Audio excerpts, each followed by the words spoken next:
What's up, YouTube? This is Comic Book Thursday. This week we're going to go into a series, a zombie spinoff, and a side story to Forever Evil. Let's get right into it.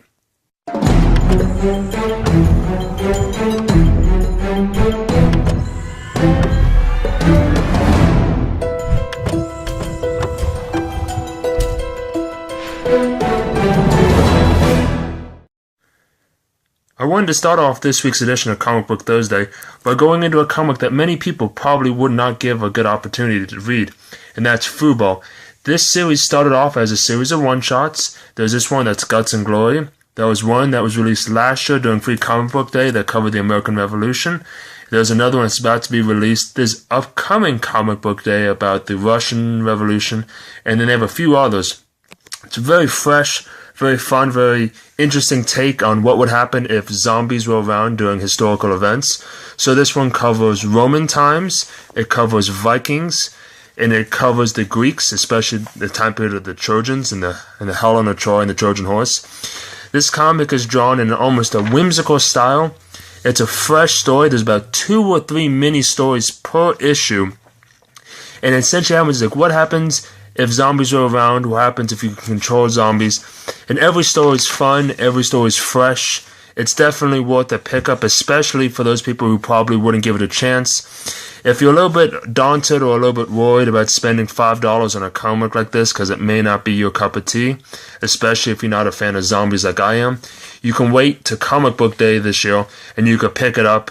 Like I said, they're going to be releasing one about Russia on Comic Book Day this year. But even I recommend it. I think it's a great little spinoff. It's a surprise. So this is my surprise fun pick of the week. It's definitely worth a gander. Go check it out. Up next is the Forever Evil tie-in from Justice League of America, and I'm going to be completely frank. If you are as sick and tired as I am about this Martian Manhunter Stargirl series they've been running, then like this video.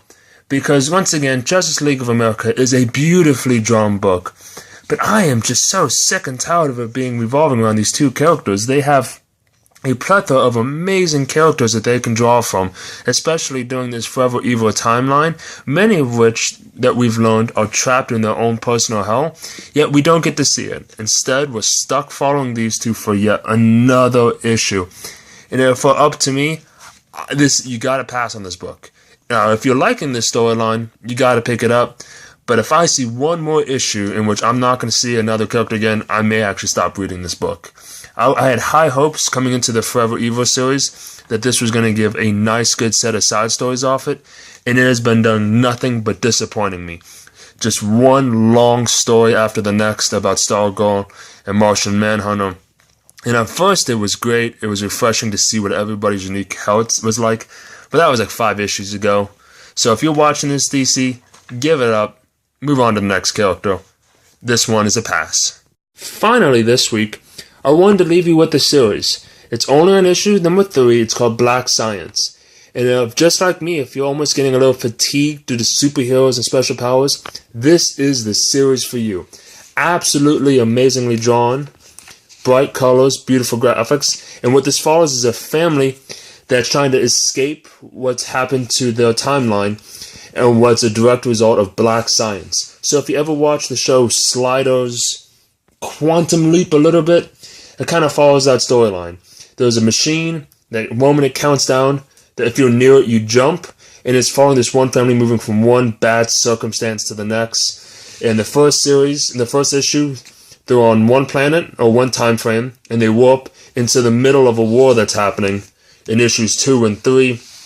Absolutely fascinating.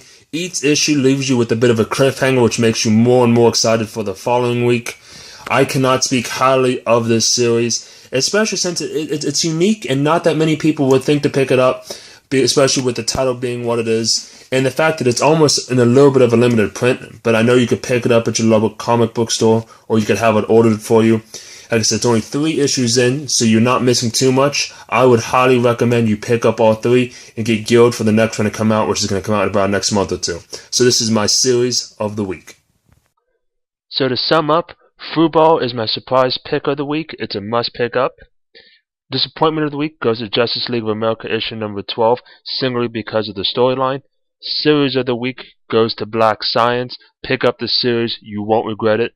Thank you so much for stopping by. Let me know what you actually think about this new format. And as always, like, favorite, and subscribe, and have a good one.